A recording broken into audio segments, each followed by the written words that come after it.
What's up, everybody, and welcome back into the Play the Fight Song podcast. It is one of our final episodes of the season. We are actually here. The college football national title is set. Michigan, Washington, two great games in the semifinal that we will recap today. Along with, we're going to take you through the transfer portal, as we always do and have to do. And then, of course, we're going to preview the college football national championship between the two teams I just mentioned. But let's talk to the boys first. They are all here. Had to rearrange the schedule a little bit because Jake tried to ditch us on the most important episode of the year. So we'll go to him first, Jake, because I know you're in a hurry. Still on the Colts, but how you doing today? I'm good. I didn't try to ditch anybody. I'm just ready to talk some shop, and ready to talk football, ready to talk this national championship. So big one. All right, Reese is here as well. He just touched down back way up north. Reese, how you doing? How was the airport and the early flight? It wasn't bad. I'm a little sleepy still today. I took a power nap before this, just because I knew the boys needed my full attention locked in. I can't be dozing off here. So I gave myself a little power nap. So I'm ready for you boys. I'm ready for you listeners. We're ready to talk some football again. Team guy, and then we got to go back to Jake and wrap in JP here. Their two teams settled their seasons. Iowa State, both on not great notes. JP, obviously, you're coming off of a tough watch. What did you kind of take away from those games, and how are you feeling? Are you just ready for the national title and that's over with? I took that whole game with a grain of salt. I just wanted to see kind of how everything stacked up and how they attacked it. Turns out they attacked it completely wrong. Emiliano is going to be a stud. But I do think that he was held mostly in check when he was kept in situations where they forced him to throw the football. He made some plays. His numbers weren't gaudy, but he can move. And when you can move and if defense is on the field for that amount of time, it gets ugly, and he took advantage of it. Offensively, I mean, I tweeted out some things I thought that needed to come up in the offseason. I think the OC hire needs to be done quick. I think there needs to be a completely open quarterback competition. We need to assess the strength and conditioning program and then the offensive line coach situation too. So there are plenty of things to get to. So, but it got past that game and I was pissed off. I was mad. I was kind of going through my routine, and then I'm just kind of got on the high as the playoff games got closer and closer. Yeah, those playoff games will take away the football blues. Jake, what about on your end? as far as Iowa State's concerned, I mean, it's kind of whatever. I don't want to be the guy when we've been advocating that bowl games matter all year, but I mean, it kind of is what it is. There was a team that in Memphis that was ready to go and kind of wanted to prove something going into next year. Is probably one of the top G5 programs in the country. And Iowa State, I think, learned a pretty decent lesson that there's some overhaul changes at the offensive line that I think needs to be improved, or schematically we've got to adjust. And I think either or will get accomplished. I really do. But I have a question for JP. How quick can an offensive coordinator hire happen if it hasn't happened already, when you've already known that your coordinator is going to be gone for like the last 2 months? Well, I thought originally when they decided originally I thought that we were going to go quick, but then as like candidates started to come down the ladder a little bit and filter into the public eye, it was Christ, who was at Texas, still at Texas. They just lost 2 days ago now. So that could be at any moment thing. The Philbin, I don't know. The candidates, I think, for the most part, were still in use or being a part of their programs. And so I think that took a little bit of time. But Ferentz then came out and said 2 weeks before the bowl game that, he wasn't going to do it before the new year anyway. So that just makes me think it's not going to be dramatic. It's going to be the same offense with a different guy attached to it. Same Kirk Ferentz offense, same way going about it. And I guess we'll go into 2024 with the new schedule and the new situation, probably assuming 6-7 wins at absolute maximum is my guess. Kirk, the one thing I love about him is he's on old man time. Like, he's like, don't rush me. I got to take my afternoon nap. Do not rush me. We'll get this hired. It's ridiculous. The transfer portal window is closing in like 2 weeks. I don't think Iowa hasn't picked up a single dude, have they? It's closed. They have like 3 scholarships available, so they're not really pushing to do it. Like they and with Higgins coming back and Jamari coming back and all these names starting to filter in, like scholarships are getting thinner and thinner. So I think the last thing he wants to do is jump into the portal and talk. And what's a guy we picked up guys in the spring window last year? Well, they weren't in the program long enough to, help us out or anything. I go, well, why do you even fucking take them? We never even had a shot to let the kid work. Dejan Parker came in as a tackle. Would have loved to use him in the offensive line. Apparently, he just didn't get it. Shocker. The new guy didn't get a shot. On the positive side for JP, I thought you saw some nice things from Marco Lanes on the ground. I think he could use a new right arm. But you saw some nice things there, but they definitely need some help in that position. And then you can check out. Go ahead. I'll let you. I'm not taking anything from that performance at him. The kid can move. He's literally under attack. Tennessee had their ears pinned back. He was running for his life. If the ball didn't come out pretty, so what? Like, he was literally running for his life. They were just threw him out. Let's give him a chance to, what about like 14-0? Give him a drive in the first half, early second half. Like, this game's still a game. No, we'll throw him down 28-0 with a defense who literally just playing for fun with their ears pinned back on an offensive line. You can't block anybody anyway. And they'll bring 5 and they'll bring 4 and get pressure with 3. And the kid just runs around in a circle. Ball didn't come out pretty, but like, fuck, I wouldn't perform well in that situation. Like, nobody's going to go out there and just light it up all of a sudden. Good luck, buddy. That's Here's an called SEC getting defense thrown. down 28-0. Yeah, that's called getting Have thrown fun. to the wolves. Those But you weren't can even check out- wolves. Those were fucking orcas. They were getting eaten alive. That guy was treading water in the Arctic Ocean. Come on. Fair points. It's fair points. But you can check out Jake's full recap of the season and the bowl game out on our YouTube right now. So give that a glance. Hit the subscribe button while you're there. But let's move into the transfer portal. We always lead off with this. Big names land in big places. Let's talk about a few. First, a guy that was on my board and we had touched on many times in our transfer portal discussions. DJU from Oregon State lands at another state school, and this one is Florida State. He'll join Mike Norvell in hopes of another perfect season. I don't know about the scheme fit there. He'll have to use his legs more to fit in like Jordan Travis, but we'll see how that fits. And then you have KJ Jefferson. We are a KJ Jefferson podcast. He was put out on our early board of the season on our TikTok for best quarterbacks in the SEC. He lands at UCF, and Jake plans to see him in person next year. Jake, how do you feel about KJ landing for the Knights? I don't know how I love the fit. I mean, I'm sure Malzahn's a pretty smart head as far as offense goes in college football, but I mean, he kind of regressed this year. I don't think the talent around him really helped in the injuries and all of that at Arkansas, but I think the run game for UCF, I think Harvey's coming back for them. I think that will help him out a lot. I think we might have overestimated his talent level going into this year. I really do. He's probably in the top 6 in the Big 12 right now, but I don't think he's a world beater by any means. He probably puts them at about 7, maybe 8 wins for UCF. But all in all, I think it's an upgrade from Rise Plumlee. That's my opinion. Gotcha. All right, moving down the list, Cam Ward, the highly touted Washington State transfer, landed between the decision of the NFL and the University of Miami. He chooses the NFL, probably a good choice for him, considering what's going on down at Miami. But Cam Ward will play in the NFL next year. Julian Fleming finally commits to Penn State. I just saw it just earlier today. It took him long enough. He took his sweet time with that and landed upon the in-conference Nittany Lions. And then Will Howard, our late addition to the list here, trending from USC. Now a lot of talks about him going to Ohio State. They obviously need a quarterback. They had 0 offense on the field in their bowl game. JP, how would you feel about Will Howard going in conference to Ohio State? I'm sorry, not in conference, but to Ohio State. I kind of think it's just, what does that tell you about Ohio State's quarterback room? Right? Like, Keyholtz came in a tough spot to play. Didn't look great, but again, what do you expect a kid to be a world beater? No. I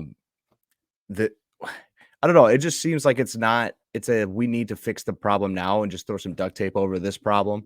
And then hopefully the spring window brings them something better, or once they get their freshmen in from this class, that'll be a spark plug, because this literally feels like somebody grabbed duct tape, threw it over a hole in a pipe, and just said, we got to keep running somehow. Right. So he's not going to go to Ohio State and be a CJ Stroud. He's not going to go there and be a JT Barrett. He's going to have to be a gap guy. Like, he's going to have to be your bridge from one into another, quarterback to quarterback. But I don't think what He's not really gonna be- took him he's from not- USC to Ohio State? Like what changed? Like USC didn't want him as much anymore, or he likes Ohio State more? Like what's the give and take there? You said that he's not going to be JT Barrett. He's not going to be Justin Fields. I'm not so sure if he's going to be Kyle McCord. That's Or, what I'm like, saying is like, Much but of I'm an saying like upgrade. I think people will look at it and be like, oh, that's a good fix. But I think this fan base, for the most part, and they're picky on their quarterbacks now, is not going to be super like, oh my God, we got Will Howard. Thank goodness we were in Yeah. trouble. Like, why can't Devin Brown be the quarterback next year? Like, again, weird spot for him, got thrown into a bowl game against a good team. Now that I took that for everything it was worth. He just got pummeled. Like he was out to dry in some spots and just got hit a ton. But I mean, I don't think he's the answer. We're just going to have to see how they handle that schedule with a quarterback problem.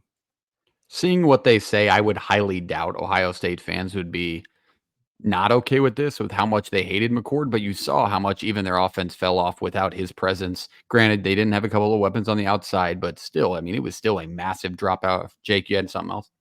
No, I really enjoy when greedy college football fan bases get bit in the ass. And I really do think this is going to bite them in the ass. So Oklahoma. I'm just going to kind of enjoy the downfall of this a little bit. And I've watched Will Howard for 6 years now. And yeah, this would be great if he does go to nothing against He's Will going to Howard, have to but, throw guys open. Like Ohio State scheme, Ryan Day can scheme guys open, right? But He's a has run to game- Throw, he's got to he's a throw run guys game open quarterback. Like Yeah, Ohio State 100%. can't figure out how to run the football next year either. He's worthless for you. I've seen it. He's worthless if they can't get a run game to help him out. And we're talking about a fan base that has questioned whether or not Ryan Day is the right guy for that job after Multiple winning times. 11 games. I mean, granted, I know this started on third base sayings are out there, but Reese, you got something? I just got when you get done with Will Howard, I have questions about Julian Fleming. Yes. Let's go to Fleming, another Ohio State transfer. I just think, I mean, does that one make sense to you? I mean, you're going from Kyle McCord to Drew Aller. Like, is that really? Do you think that's the guy you want to have throwing the ball to you? I don't think that's that crazy of a jump for him to do. Like, I thought he's going to go to, I don't know, like a Oregon or somewhere where he's going to have a solid quarterback to throw the ball. I don't know if Drew Aller and like that offense is really a better fit for him, where he's going to get more attention there. I don't know. I think I'm that one still kind of bullish on perfects it. Aller. What do you guys think about that? I'm still bullish on Aller. I think he's got a higher ceiling than Kyle McCord. I think Kyle McCord had a low floor, but his ceiling wasn't very high. I think I'm still a little bullish on him. I think there is potential with him. I thought the Penn State receivers in general were very underwhelming this year. And that's something James Franklin, I think, needs to address. And that's exactly what he's doing with Julian Fleming. I think they need better. They need better talent at the receiver position. They have the running backs. I would just say he's from Pennsylvania, so that probably had some pull to it. And then Yeah. I don't know if you saw Dante Cephas jumped in the portal this afternoon today too. No, So, but I like, didn't see that. Obviously there's something going on over there where the receivers felt like they weren't being utilized or weren't getting the football enough, or they're just kind of like trying to reset the board over there. Because I mean, I Aller have looked some- all right in the bowl game against Ole Miss, but he also just had that duck that we all saw the They- meme now on Twitter because of that. He got because that late crushed. down stuff, but, like, Guys, he just- got crushed on that play. Did nobody see that? He got crushed. raised Yeah. up. That's the only reason it ducked and floated in the air. You think he meant to? Like the lady's obviously not watching the game if she's like, what the hell was that? The lady, he about got his She didn't say face taken hell. off. Yeah, she No, definitely did. but, Say like, hell. He got crushed. That's why the ball floated in the air like it did. He didn't just throw it to the fucking ceiling. Yeah, I'll tell you Come what. From on. that game, you also have to mention quickly, just recapping that one. Ole Miss was the bigger takeaway from that. I wouldn't take too much away from Penn State on that, but just the Ole Miss looking like that without the additions that they've already made and we've already talked about. Watch out. So that's a good one. Okay, let's move on to names that jumped into the portal. Obviously, we are in a little bit of a dead time with the portal right now as it closed January 2nd. It opens like next week. There's some weird weekly thing that they've added in. They keep adding and changing rules in this thing, so we're just playing along. Diego Pavia. Do you guys say Pavia or Pava? I think I'm going to go Pavia. UNLV quarterback, highly touted, made up 90% of their offensive production. That's not the actual stat, but that's what it felt like. He is now in the portal. I assume he will land at a maybe lower side Power 5 school, if not one of the best group of 5 schools, because he was exquisite this year. Caden Salter, Liberty quarterback, that is a huge name. He led the Liberty Flames to a 11-0 season or 12-0 season, I want to say, before they got 13. obliterated by Oregon. 13-0. 13-0 season before they got obliterated by Oregon. Good. Yeah, they were probably. You play I a mean, schedule Sucks, dude. 132 out of 132, and you flex your muscles as the G5. Clown. They were That should have argued to been be Troy. the worst undefeated team of all time by quite a few big names on social media. And then Nick Swarton, the Purdue defensive, one of the top players in the Big Ten, one of the top defensive ends in the Big Ten, who led the league in sacks, I believe, with 10.5. Really good player. He's in the portal now. He'll land at a big spot. That'll be your Reese, like you mentioned, Oregon dropping, or maybe probably a bigger school. A lot of people were saying Michigan in the comments. And He's then taking, I Go believe ahead. he's taken visits to, I don't have it on the top of my head, but it's Texas A&M, Oklahoma, Missouri, and it might be Michigan. Michigan might be his fourth Yeah, visit. Pete So, said and that. they're all doing it. I think he's in the middle of doing it now. I think his last one is tomorrow, being the 6th or what? No, not 15 the 6th. TFLs. 15 TFLs and 10 sacks. Yeah, 10 sacks. It's a good year, bud. Purdue's kind of got it going on over there. They every couple of years, or even every year, there's at least one kid on the defensive front who's no joke. Yeah, they just got to find a better head coach. I don't think Walters is the guy over there. But then Lance Hurd, last guy, LSU offensive tackle. There's a lot of teams out there looking for good offensive linemen, so you'll probably see him make a jump. I don't think he could have had a bad year with how good LSU's offense was, but he's looking to make a change, so we'll see where he lands. I would say probably Squirton's the biggest name out of this. What would you guys take away from it? Reese, we'll lead off with you. Him, yeah. Also because people just don't pay attention defensively, so he's a name that now people are going to recognize. Salter's going to be one where a lot of cats will be like, "Oh, that guy's got to be a stud," 13-1, this and that. But like Schaefer just talked about, Liberty didn't play anybody a whole lot. And I mean, I'm sure there's rumors about linking him to his former coach Freeze down at Auburn because they need a quarterback right now. Because that room is wide open, as he said after the bowl game. So I think he's kind of interesting one to pay attention to because he can get a lot of attention, but is he really going to go be the guy right away for somebody? I'm not sure. So I love it. JP, who do you take away? Biggest name from this group? I think it is a Squirton kid, but my problem with it is I don't know. I just feel like there's a lot of defensive tackle, defensive end pieces that have moved already.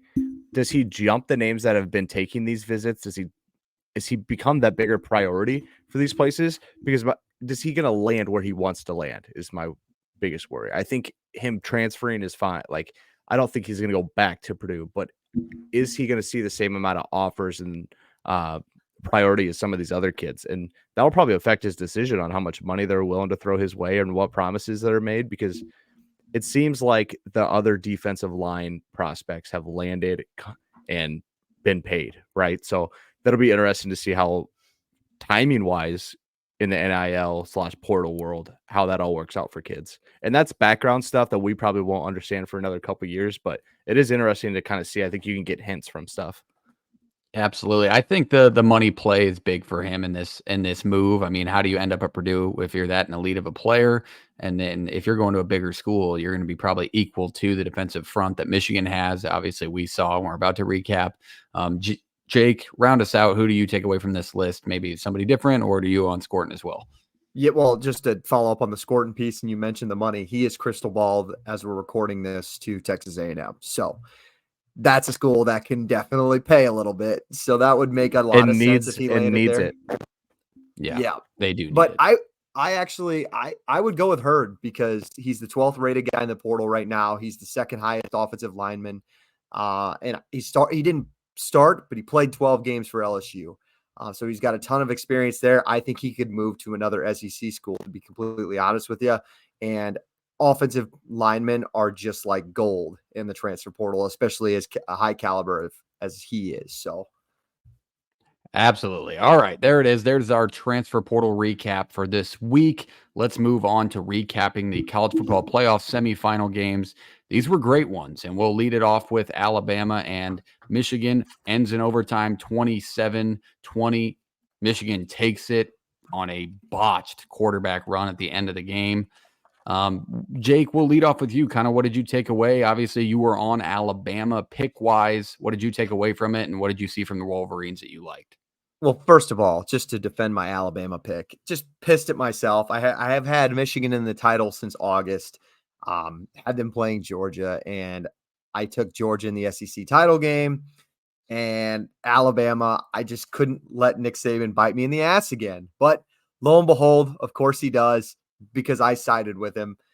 But in all seriousness, really impressed with Michigan. They're as physical and can match up with any SEC school or any team in the entire country, to be honest with you. Maybe that Alabama offensive line performance in the SEC title game was a little fluky. I'm not really sure, because they dominated Georgia's defensive front. Maybe Georgia's defensive front's not as good as we thought it was, but I was really impressed with the pass rush from Michigan. I think you're making a point there, though. Like, we knew Georgia's front was good.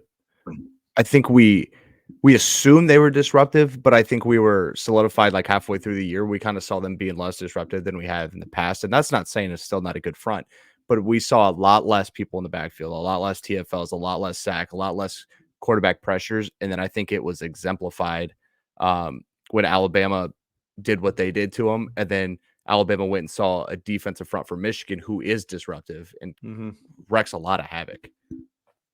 Yeah, and I don't know. Michigan, they looked like the number one team for a reason. I think the number one seed was worthy for them, to be honest with you. But damn, they played probably I mean, what would you guys give their grade as far as of a performance? That's probably a B, maybe a B minus. Some of the mistakes they had on the special teams, especially, just wasn't great, and they somehow came away with it. That was the most impressive thing to me. I wasn't so sure if Michigan had that in them, especially against Alabama. It got to be probably the sloppiest that they could have played and still won. Because, I mean, after the first drive, if you were a guy that was on Alabama, if you picked Alabama, whether it had been spread or just to win the football game, I mean, you had to have felt great. They looked awful. Does that opening pick, does that change the entire game, you think, if Downs was in? I think so too. Does that change the outcome of the game? Does it change the outcome? Does Alabama win the football game if they go and at least get 3 points? Because their kicker was money. I don't know. Yeah, Reichard's a stud. But you also have to look at, Jake, when I thought about this too, I don't know if you can, because then you have to take away, they punt deep, Alabama goes 3 and out, and then they get this field position anyway because they muff the punt. So I don't know. I would think yes. Any sort of points there helps you, but also you could say the same for Michigan. If you make a PAT, did we even go to overtime? So right.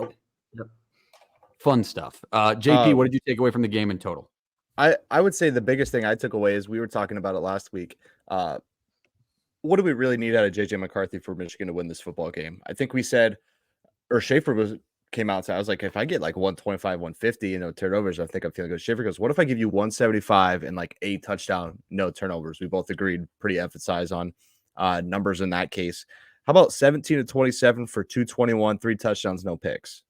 I think that's exactly what the doctor ordered. That's right around what we said. We said 175, but it's a good 175 on 3rd and 4, 3rd and 5. How about 4th and 2 late in a football game, right?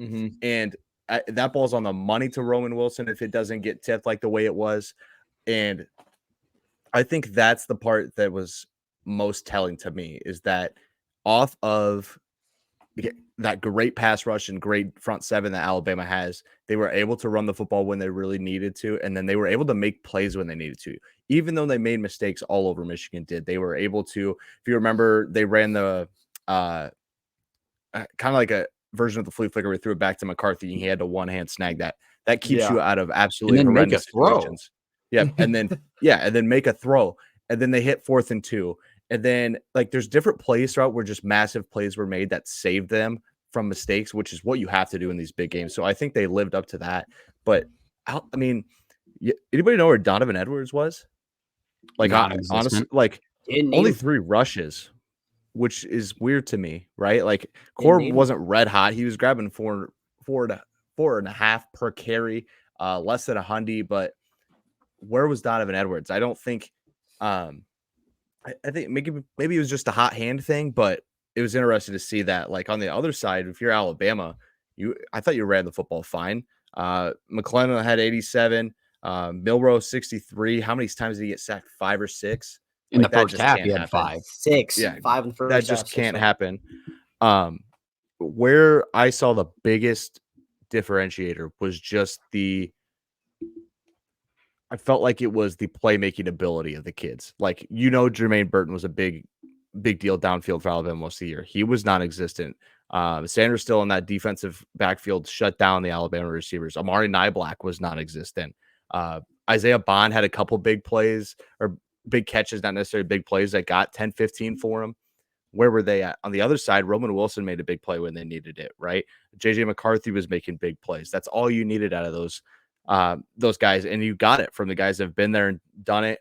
So I would like to see that roll over into everything. But biggest takeaway from it was just that stage was massive, massive, massive, massive. And the fact that it played out the way it did, I think, really emphasizes the brands of college football can elevate it, but it also keeps the people in diehards like us keep us locked in and paying attention to every little thing, because that game could be broken down into centimeters and little inches all over the place. And the fact that we can talk about it is awesome, because casuals will just see it one way, and it's great because it played right into their hands with 2 big brands in the Rose Bowl, on New Year's Day, played right into their hands. It was awesome. It was a lot of fun to watch.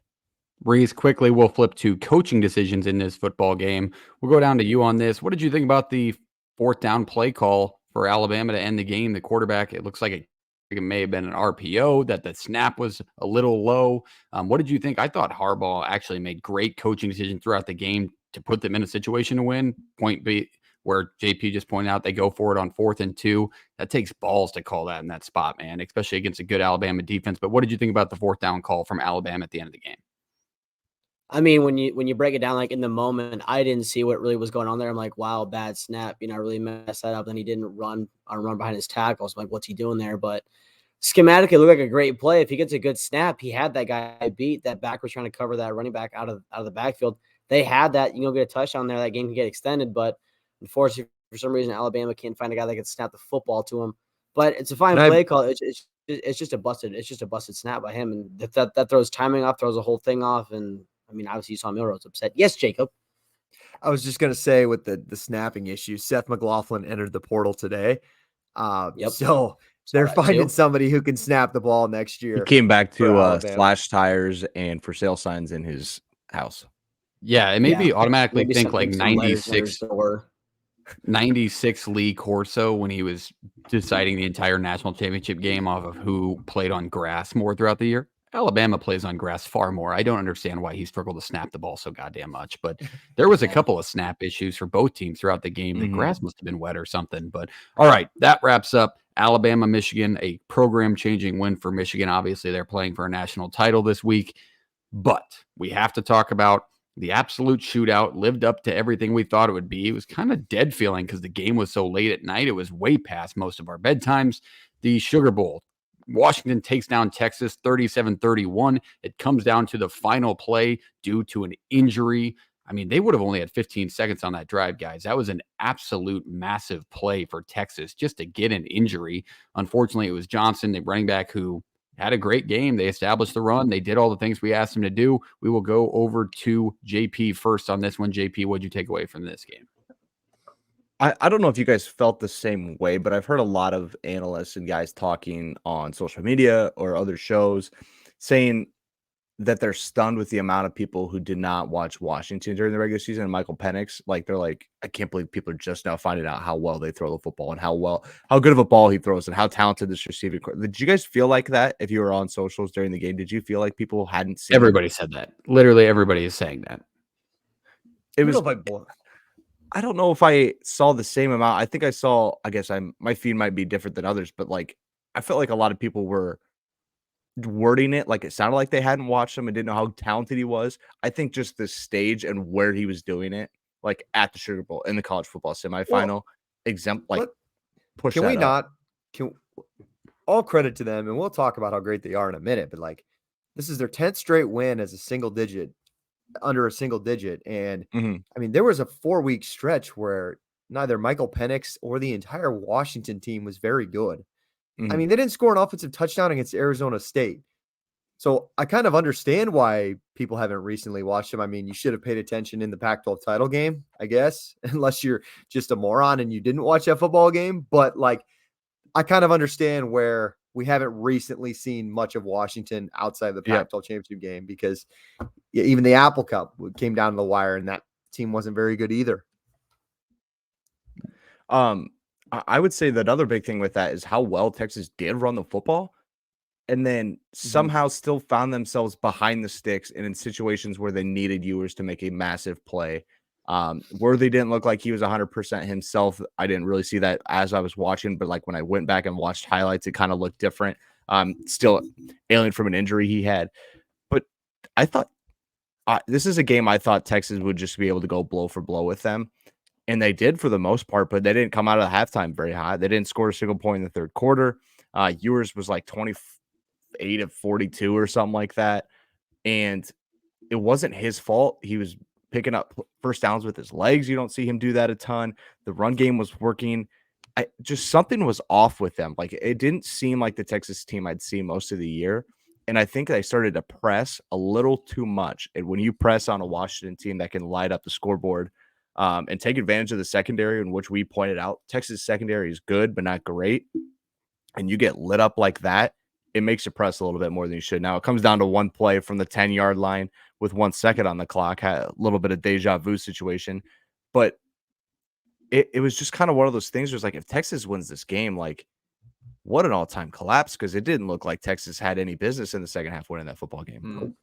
God, no. Washington came out right away, scored. I think you got to give all credit where credit's due, and that's to Washington's receivers, man. That's an elite group. Odunze looked good. McMillan looked good. I mean, of course, it takes incredible deep ball accuracy to make those throws, but Texas was prepping for that all week. That's where Washington's found their bread and butter all year, is throwing the deep ball. Texas still couldn't stop it, man. That's got to be, if you're Michigan's defense, I don't want to give anything away because we're about to preview it, but I mean, that has to be priority number one. Reese, what did you take away from this game? Michael Penix is the dude, man. I mean, you're going 29 of 38 for 430. Like we mentioned before, but he's putting balls in very tight windows. And I think when you look forward to this game too, it's like Washington played with the lead, and they mentioned it during the game too. It's like, this is a team you can't get behind because they can just find ways to eat at the clock and get going.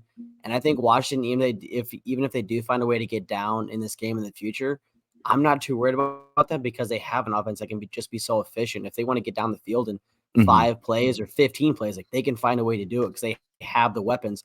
Like Jack Westor was a guy that not a lot of people know about. He made his name well known last night. He had 6 catches for 60 yards. Just a guy who could just randomly find a spot. And I mean, Polk had a hell of a night too. I think JP mentioned, like, if you don't pay attention, like, they're going to have 2 receivers that are going to have over 120 yards. And just lo and behold, they had 2 receivers do that stuff, and they were a huge difference maker in this game. So I will say it did come down to that 1 second play. I did have flashbacks for all of you I wondering. figured you did. 100% I did. 100% I did. I was like, we're going to join forces right before they joined the Big Ten. JP.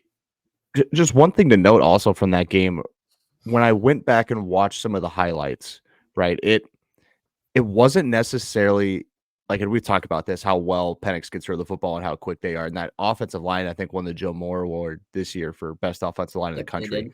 A lot of that has to do with how quick the ball is out of this kid's hands. I mean, it's snap, read, out of his hands, gone in about less than 3 seconds, 2 seconds each time. That neutralizes a lot of pass rushes. That really neutralizes a defensive line who's really good on the interior, but not elite on the edges. So I think that's a big thing to see. Like, that when they were out there for a long time, big guys are getting sweats, getting gassed. They have to come in and bring in subs, and then you're getting deeper into your depth chart, and you're still not getting a ton of pressure on them. I mean, 0 sacks total on the night. Penix doesn't run, but he did when he needed to. It was just like, he had time. They were picking him apart, and they had to find some way to get pressure to him. And every time they tried to bring pressure, bring 5, bring 6, it was immediate check hot right to where it needed to be on time. It was crazy. To finalize this, we'll join the rest of the country in saying, hey, Michael Penix is an elite quarterback. We knew that already. I mean, this guy got second in the Heisman, for Christ's sake. Everybody knew it. We're not joining that train. But let's jump to the most important part. Ooh, most important. Most important. That's how we started off. But let's jump to the most important part. Start YouTube clip now. Welcome in, YouTube fans. We are going to preview the College Football National Championship this is what you're here for. We are excited for it. We have been waiting all year. Was it the two teams that we thought would be here? Maybe JP can say yes, but I think the rest of us aren't shocked by the Michigan appearance. Let's lead it off with Jake. Jake will take us through, give us your pick as well. We'll go round horn style to finalize 2023 into 2024 college football. Yeah, I think this is a fantastic national championship game for a multitude of reasons. Number one, I think we can all agree it's kind of a refresher to not see an SEC team in there, just being from the Midwest. Now, you might have a lot of people from the South kind of check out and roll their eyes when they see these two teams, but I think this is an awesome matchup. I would say that I said it last week, and I kind of compared Washington to TCU, but I think Washington's much better, but I want to compare Washington to them like they're kind of an underdog. I mean, they really are. They don't recruit on the same level as Michigan or Alabama or even Texas for that instance. But this is a team that I think has, somebody told me, 9 6-year guys. They have a Heisman caliber quarterback. They have a receiver room that is the best in the country at this point. I don't even think there's an argument there. And they're going to be playing a team that looks almost I don't want to say unbeatable, but Michigan proved that they can make mistakes and still kind of put you in that stranglehold or that snake bite or whatever they like to say it. And that's how they kind of play football. So both of these teams are going to try to stick to their styles of play. And I'm interested to see who can do it the best. I think Washington has a really good recipe for success just because of you have the offensive tackles who are NFL caliber guys. You have a ton of receivers that are NFL caliber. And you have a quarterback that JP said gets the ball out faster than anybody else. Like, if you're going to defeat a pass rush and a defense in Michigan, who's number one in the country in pass efficiency on the defensive side of the ball, that's how you beat it. It's also a team that can beat Michigan by only running for 40 yards like they did against Texas. They don't run the ball super well. I think Dylan Johnson's hurt. I think it's fluky. They say he's going to play. I don't buy it. I'm sure he'll probably give it a go. So super interested to see how they can defeat this world-beating defense in Michigan. On the other side, what kind of game are we going to get from J.J. McCarthy? Like we said, I like Washington's defensive line. I like their edges with, like, I think it's Trice. I think he's really good.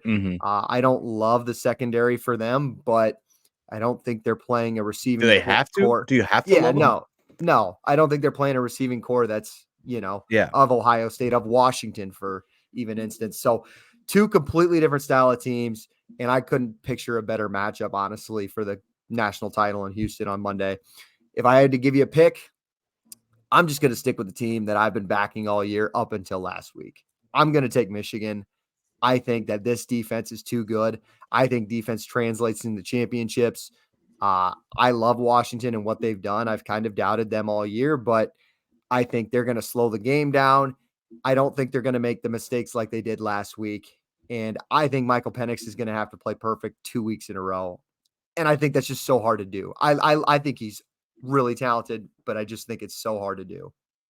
I love letting you go first because it just starts us off right. But damn, you're taking a lot of my thoughts because it's exactly right. You were asking a ton from Michael Penix to give you a similar style performance against a 10 times better secondary. I'll say it. Michigan's secondary is going to be 10 times better than what you saw against Texas. They're going to be more prepared. It's a better coach team, and they're deeper. It's the same thing I told you last week. That's why they were going to take down Alabama when everybody was on the other side of the game. Everybody thought Alabama, the SEC, was too big.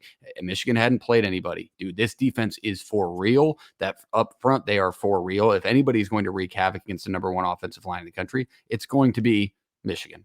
And they proved a little bit of it last week. They're going to cause problems. On the other side, I have to look at J.J. McCarthy. I think they can control the game. I know, JP, you had already talked about Donovan Edwards not being existent in the Rose Bowl. I think he'll have to be existent in this. To keep Washington off the field on offense, you're doing yourself a massive favor. So I think you're going to have to see a heavy dose of Corum and Edwards, and then McCarthy's got to make plays with his legs. I think they can throw the ball downfield too. I saw a lot of holes in Washington's defensive backs last week, especially towards the end of the game. They gave up some big plays. If they give those up against Michigan, they're going to make them pay for it even more than Texas did. And it's the chalk thing to say, but whoever forces turnovers is going to find themselves in a good spot as well. JP. I look at this one and I see a team that has really fought adversity for most of the year that they created on themselves. That's Michigan.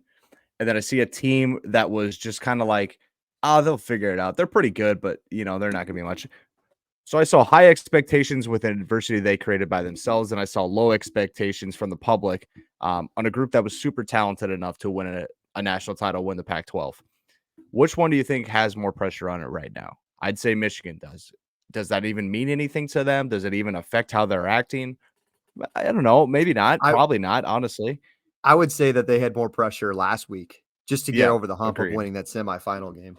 I agree. Yeah, it's a good point because not a lot of people picked them. Even if people didn't pick them, if they lost that one, they were going to get ripped apart by the media. Like, oh, they can't win the big one, so they're phonies, blah, blah, blah. I think that was always going to be a BS take, but it's really a BS take when they go out and win the football game.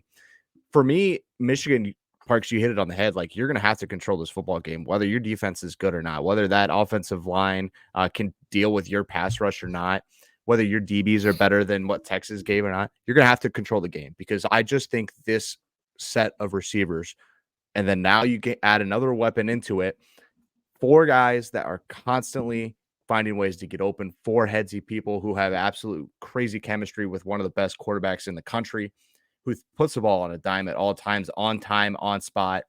It's going to be very hard. And if you decide that you want to control the football game and keep your defense rested, that's probably the best way to go. But if you want to get in a shootout, I don't love your chances. And I know Washington's had their problems defensively, but what they have been is opportunistic. They've done the thing they've needed to, and it's absolutely necessary that they have to make a play or they have to get a stop. They've done it for the most part. Where you're going to see the difference is if Michigan slows down, Washington's fine with that. Washington can slow that offense down. And I'm not saying to a crawl. I'm saying they can take their time and set things up, milk the clock down under 10, 15 seconds each snap and just get set up and run the right play, right? Like, we don't have to be high flying, fast moving Oregon pace or anything like that, but we can still attack you and create big plays off of everything. So for me, it's does Penix have the opportunity to stay clean, stay upright, and just get the ball to his playmakers? Because if he does have that time, I don't care what defense they're playing. I think this is a situation I'm taking. This is what's taking me back to. How good were the defenses that Joe Burrow played? Pretty damn good. How good was that offense? A lot better. This is college football. If it's elite offense meets an elite defense, I feel like majority of the time the elite offense comes out on top. Look at Alabama in 2020. Like that. That was an elite offense. They lit everybody up. Like, it's just one of those situations. And so I lean with the elite offense in this situation. Flip side, JJ doesn't have to be a world beater either. Like, if we could get another 220, 3 touchdown, no interceptions, they're probably winning this football game. If Corum goes for 120, which is extremely possible, by the way, and Edwards grabs 80, they're probably winning this football game. Washington's going to have to be opportunistic, mistake-free, and I don't want to make it sound like they're a massive underdog and they just need everything to go right for them to win. But it kind of feels that way in some spots. But I'm not in a spot where I'm picking against them. I'll take the 4.5. I said it last week. 4.5 was too many when they played Texas. It was going to be that close. Take the 4.5 again. It's going to be within 3. I don't care. This number probably I could see under just with pace of play.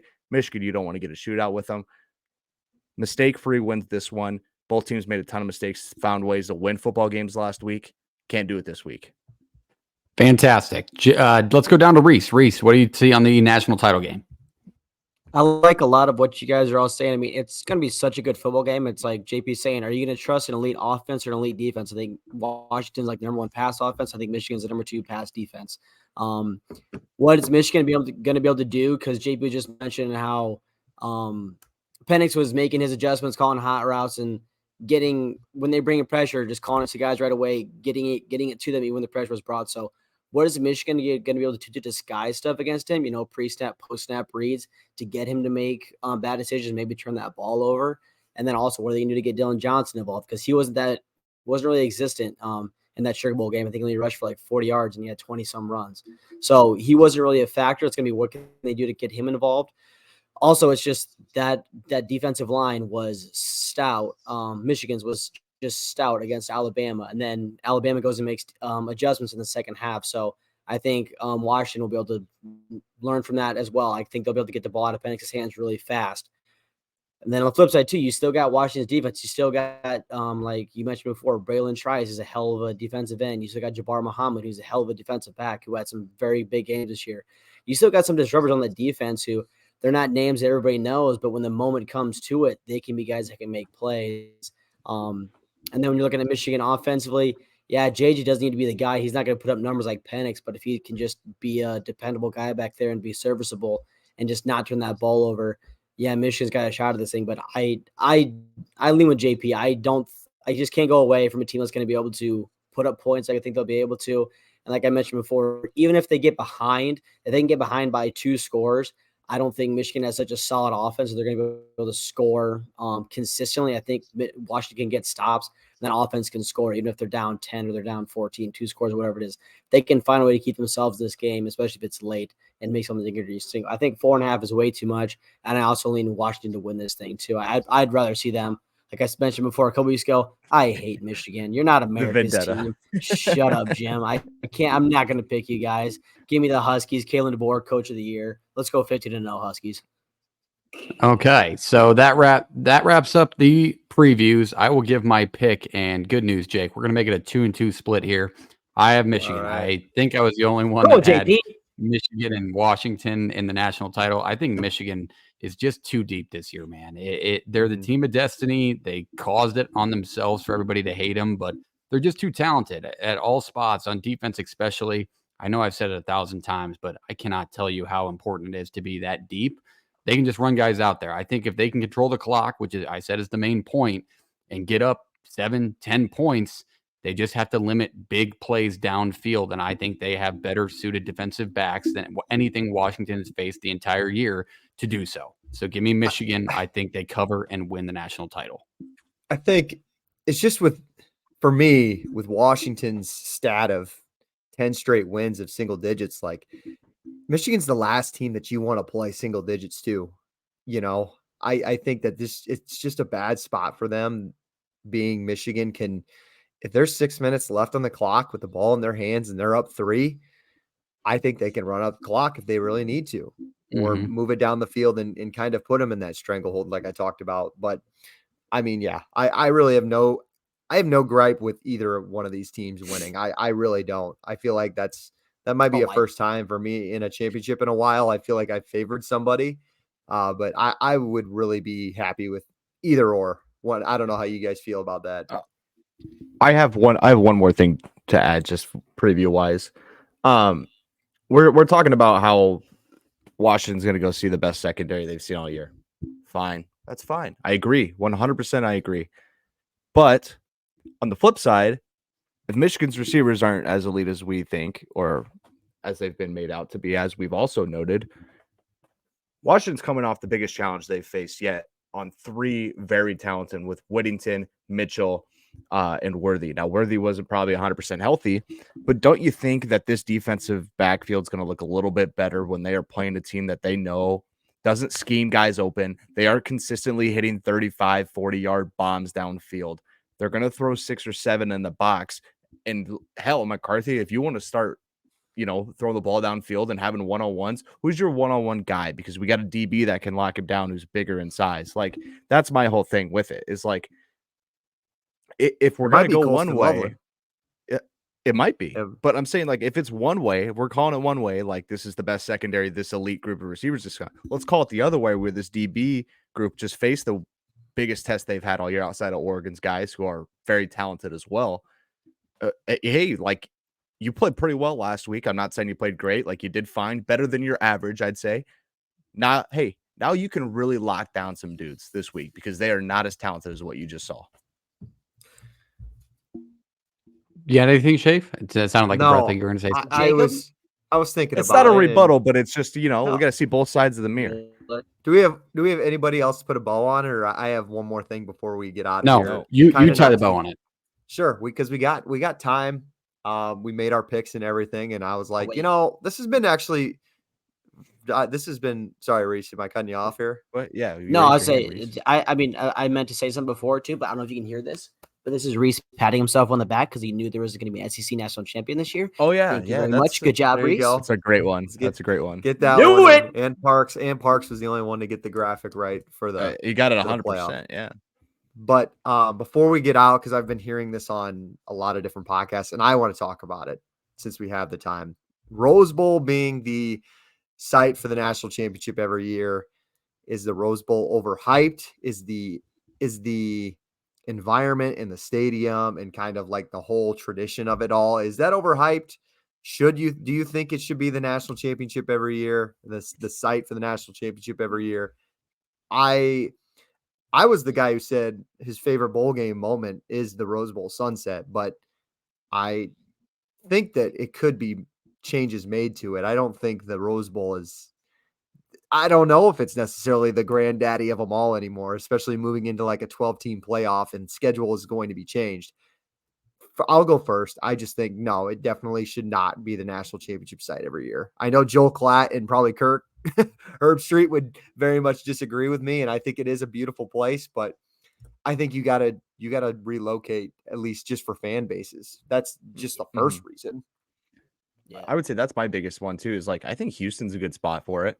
Just the fact that it's at the Rose Bowl negates the fact that it's in California, which is a waste of space to host national titles in anyway. The Rose Bowl itself is a lot different than being in San Francisco or LA somewhere or in Miami or like.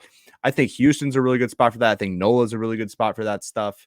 If you took it anything north of like Indianapolis is a great spot. Yeah, but people don't remember when it was there how mad the people from the SEC were. They were pissed that it was in the north. It's Michigan- so cold up there. Why would I ever? What's in Indianapolis? Could you imagine a Michigan Lucas Oil Washington championship in Indianapolis? I think that would be a great spot for this year. It'd be a long way for Washington. Yeah. It's can't be no longer than Houston. Yeah, it's about the same. I don't know. I've never flown either one of those, but it seems. I I don't don't know. either, but yeah, it seems probably. Well, Yep. I What could about be Vegas? wrong here. I could be wrong here, but I believe I'm the only person on this podcast that has Phoenix. physically been at the Rose Bowl. Correct. That I've place never is been. a shithole dump. Let me put it that for if it's not That's on a crazy. panorama picture with a sunset and the hills behind it, the area around it is so shitty, dude. It is not. It's so old. I mean, you might as well have it at 100-year-old in Boulder. You might as well have it at Yeah. Folsom Field. Or Because that shit is Lavelle that Edwards old. Stadium for BYU. You're paying for the backdrop, which you can't see if you're inside the stadium, by the way. But no, God, no. I think 2 things need to change. That never to happen. And also the Sugar Bowl, find a new destination. That stadium sucks down there. And it was the least thing. I Go thought ahead. about this People the other. love I thought- NOLA. I Gross. like There's a live the titty. Superdome. It's I- fact. Forgot to mention. Move on TV. Shout out ESPN. I like the Superdome. I really do. I know NOLA is not a great city, but I really like the Superdome. And I was watching some Hurricane Katrinas. I got into a rabbit hole on YouTube Jeez. last night. I mean, That's what, why you like the did you Superdome? get depressed during it too? Why No, are you no, no, watching no. the I think it's a Katrina great- videos? Back I to think it's a great- football. Back to football. Love think it's a great Hurricanes, love the story. Superdome. It's a great story of how the Saints saved the dome, and it's a part of the city, and like that they're still playing football in that dome. You It's fell down just- a rabbit it's a hole. You miracle. missed all the scary stuff. Anyways, the Cotton Bowl being played in the Cowboys Stadium. Why are we not playing that in the actual Cotton Bowl? Like, why is that not a time slot for like the Rose Bowl, I'm for not instance? sure. Why is that not a 1:30 kick in Dallas? It can't be that cold. It's maybe it probably gets to 50 I have no idea. degrees, God 50, forbid. 52, 53. But What about why is it? Cold for them You people call it down the south. Cotton Bowl. if I'm this is not along the lines of the Cotton Bowl, but I'm saying national title wise, if my team was playing in it, I'm picking 2 spots I'd love to go. Phoenix, right? To Glendale, wherever that stadium is, Parks. Houston. I think those would be Really? What about- I think I'm on the Houston other would be a side. I blast. think Dallas at Jerry's World, it's the biggest, most beautiful. I heard it's like a breathtaking stadium. Never It's- been down there. It's Yeah, but it's an great. NFL is- stadium. It's not it's built for great. freaking. It's a great college football. stadium. Yeah, but it I- still I- gets loud. And then or Vegas or Legion. I think those Vegas are the would two be that- badass. Vegas Yeah. is What expensive, about- but that'd be a blast. Minnesota be cool. I can't believe. It's cold. Yeah, I was gonna say, why not Minneapolis? They hosted a Final Four there. I think that stadium And a is Super And a Bowl. Super Bowl. one of the best stadiums Because in, it's cold. in the country. They're not going to do college football, and Minnesota's not a college football state. Like, Dude, you don't walk outside. It's If either you're at is- US it's Bank neither is Stadium, no- you neither don't is walk Vegas. outside. Yeah, but it's And it's Vegas. It gets it's a an wash easy on everything. airport. Shit isn't. Dude, from like Like it- every hotel, every area around surrounding Minneapolis at US Bank, it's all indoor walks. You Mhm. wouldn't be outside at all. Like it's built for it. But yeah, definitely not the Rose Bowl. To answer your question in short, Jake, I think nobody said yes to that. I would but take it as I would be so fine with it. I would. Cool, It's- but but like that's- you're you grow up spending, around- you're spending so much more money doing that. But Oh, it's as long as we old. keep the college football playoff national title away from the Super Bowl, where it doesn't become a publicity and marketing event and corporate, who's a who it's a crowd at like legitimate is the Super corporate Bowl. event. Yeah, this as long as the fan who's been going to these games all year can afford the ticket to go and gets first dibs at all those, I'm fine. I heard tickets are ranging Just from don't like, put it in LA. I think no I saw LAs. like 198 to $10,000. So quite the difference in tickets. But I'll sit in the upper deck for 198. You could buy Okay, one I close to agree. those tickets. That wraps up everything. We previewed the national title, recapped the semifinals, covered the transfer portal. We did all the college football things like we always do. We appreciate you being here. We love you very much. Follow us on all social media platforms: Twitter, TikTok, Facebook, X, Instagram.